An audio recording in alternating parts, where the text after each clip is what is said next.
Hey, welcome back to our podcast, your go-to source for all things real estate and lifestyle in the heart of Fort Worth, Texas. I'm Jackson Christian Berry. And I'm Jean Kristen Berry. And together we're here to guide you through the vibrant world of Fort Worth and surrounding suburb living. We believe in creating a community where everyone feels at home. And that's why we're committed to bringing you honest, expert advice in a fun and friendly way. From the bustling streets of downtown to the serene suburbs, we've got the scoop on what makes each area unique. Each week we'll dive into the latest market trends, offer tips for both buyers and sellers, and share insider knowledge to help you make informed decisions. So whether you're a first-time home buyer, a seasoned investor, or just curious about some of the Fort Worth charming neighborhoods, you're in the right place. Let's jump into today's episode. Hey everybody, welcome back to the podcast. We're so excited that you've joined us. Yes, we are. Oh, it's so fun to do this each and every week. And just to provide hopefully value for every single person listening and keep you updated about what's going on in home prices and home values and what's happening in the market and that kind of stuff. And so today we wanted to talk specifically to first-time home buyers. We've got some tips and tricks that we want to share with y'all that we think are important. We're going to kind of blow through these. We do have a home buyer seminar coming up in January. We'll get you the dates for that coming up soon. We want to make sure that's where we go into the weeds of what actually, it takes to buy a home, the actual costs associated with things. But for today, we'll kind of give you a general overview of that. So keep that in mind. But let's jump in. So tip number one, what would you say is kind of the big deal for first-time home buyers? First-time home buyer is get you a good lender. Totally. That's a big deal. That's going to be a big one. Bad lenders break transactions and good lenders make transactions every Absolutely, time. Yeah. We work so closely with the lenders on our clients' contracts. So that's a big deal. A really great lender is going to really listen to your situation, is going to customize what's going on, going to know about down payment assistance programs. Sure. They're going to know how to advise you on the amount of down payment that you need and what type of loan you're going to get. Yeah. So that's really, really crucial. And they're going to be the ones that determine whether or not you can close on time, which are crucial because you could have a seller that would say, if you don't close on time, then we're going to be out of this deal. Sure. So those are all things that are super important when it comes to buying a house. Mm-hmm. Absolutely. And I think as a home buyer, kind of tip number two is just making sure you know what's coming your way. Yep. And so if we had to condense, everything that happens on the buyer side, the bigger things for you feel are probably getting under contract first, finding the house and actually getting it under contract, going through the option period, which is kind of when you have the inspection done and things like that. And so getting that actually negotiated so that you're on the same page as the seller. Having the appraisal negotiated as well, if you need to negotiate it, hopefully you don't. And then closing and obviously your loan funding. Those are kind of the big things to know about that come your way through this. Again, like I mentioned before, we'll go into real detail of each of those and what each of those looks like in the home buying seminar in January. So hope you join us for that. Make sure you follow us on Instagram and Facebook and all the places just so we can announce that date for that. But, absolutely. There's also a lot of costs that come along with buying a home. So making sure that you know the costs that are coming your way. Yeah, we get asked that question a lot. So a lot of our clients, that's the first thing they want to know when they're going to be a first-time home buyer. They want to know, how much money do I need to have available? So hopefully you found a great lender and your lender did you a cost analysis. And so they're going to break down for you on the lending side all the fees that are involved with that. And then also hopefully you found a great realtor. And, we can help you with that. But you found a great realtor, and the realtor is going to break down for you also the costs on the side of the contract and the title company and those kinds of things. So, we just did an interview with Jefferson, who's one of our preferred lenders. So that's out there for y'all to watch. So I would say we want to recommend that they watch that. Totally. Yeah, that's a deep dive on first-time home buying lender. Yeah. More numbers and stuff. For sure. So that'll get you a lot of good information. Also, down payment assistance programs. He talks about that. So check that out. I think that'll help a lot. But just to give you a little overview, again, we're going to have the buyer seminar in January, and we'll go into real detail with specific numbers for you based on purchase price. But let me give you just kind of an overview of some of the fees that are involved. So you've got the option fee, which is the amount that you pay, of course, to have the right to opt out of the contract and to get things checked out. You've got an earnest fee, which is the amount that you deposit when you get a contract.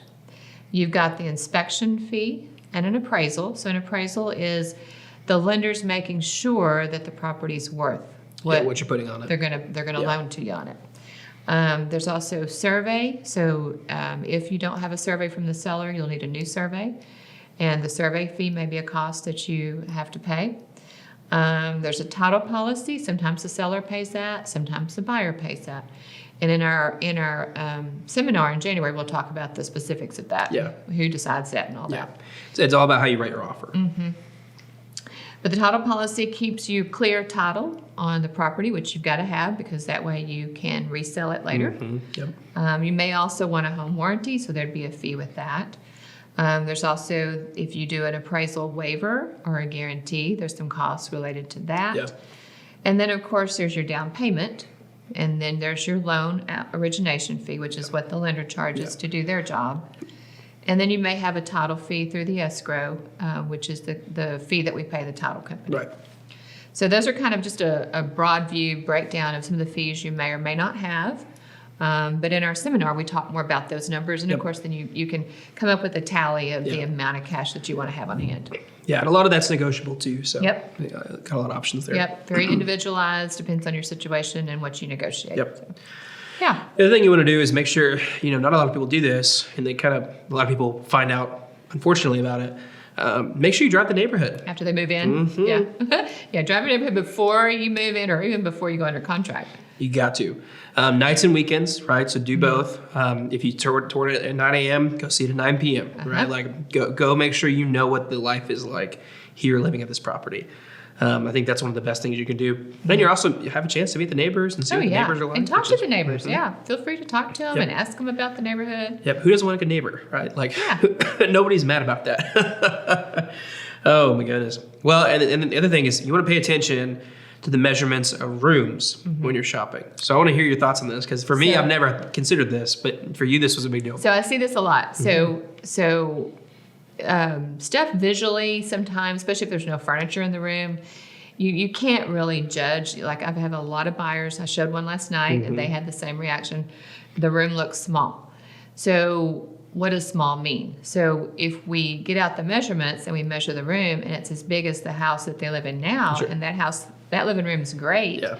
Well, we don't want people to just cross things off because you think it's small, but you haven't really measured it. So knowing some room measurements or living room measurements, that's a good place to have. Yeah, or at least your furniture measurements, right? Yep. What you need to have these couches in this room. I need a room at least that's 12 by 11 or whatever. So that's helpful too because it can help you because otherwise you're gonna take properties off that could be viable properties. Totally. Yeah. Yeah. Hey, Adam, back to the lender point.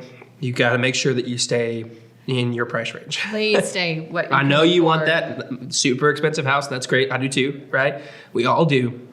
Here's the deal. You only got approved for a certain amount. Like you have to come, if you have bukus of cash in the background, you can come out, you can pay the cash for it if you want to do it that way.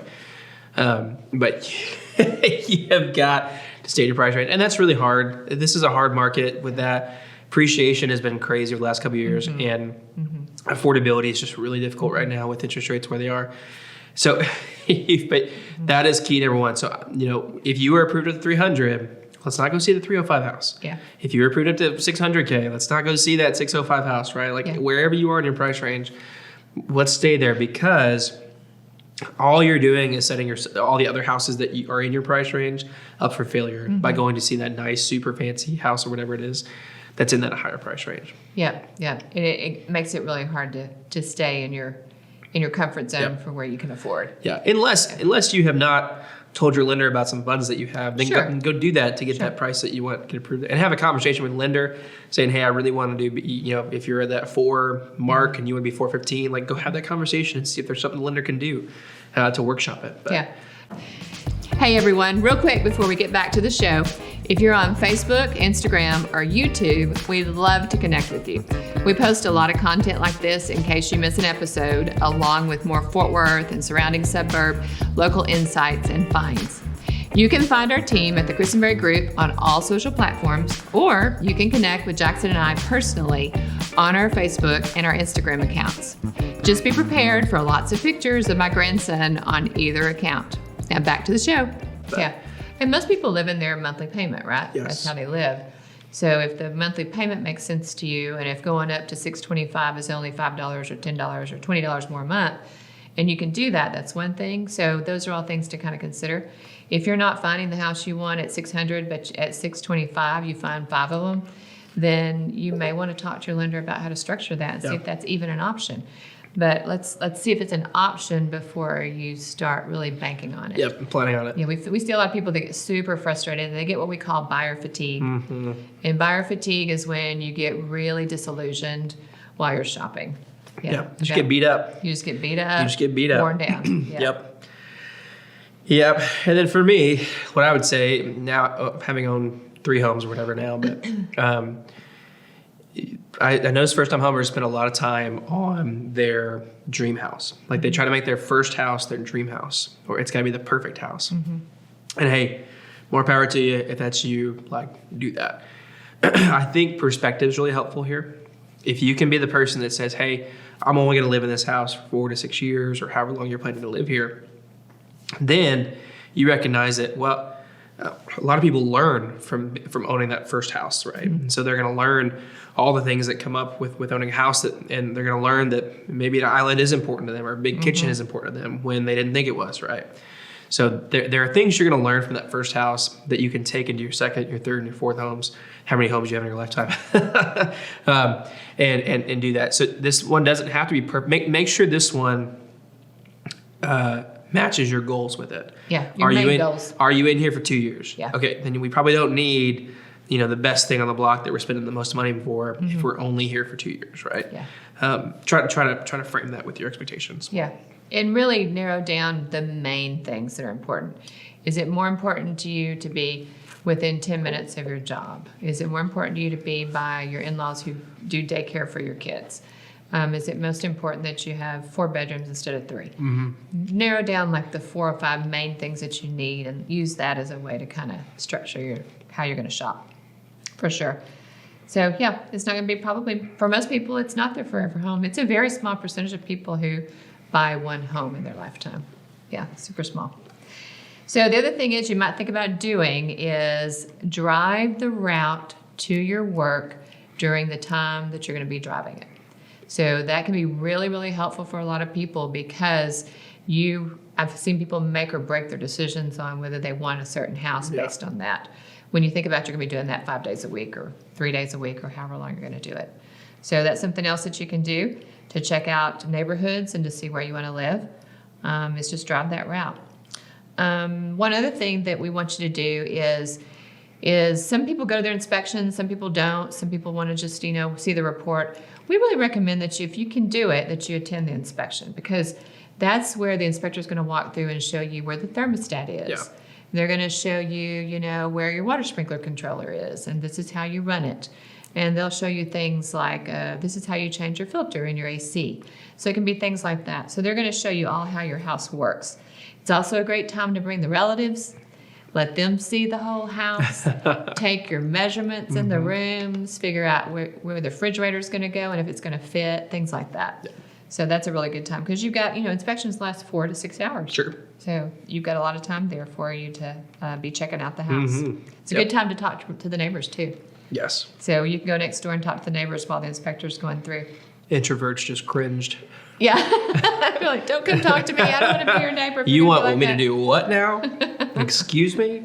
You don't have to, but you could do that. The other thing is this is a great time when you just got under contract or even thinking about getting under contract. It's a good time to start shopping your insurance agents. So people forget about that part, but this is the time where if you're a first-time home buyer, you've never had homeowners insurance before.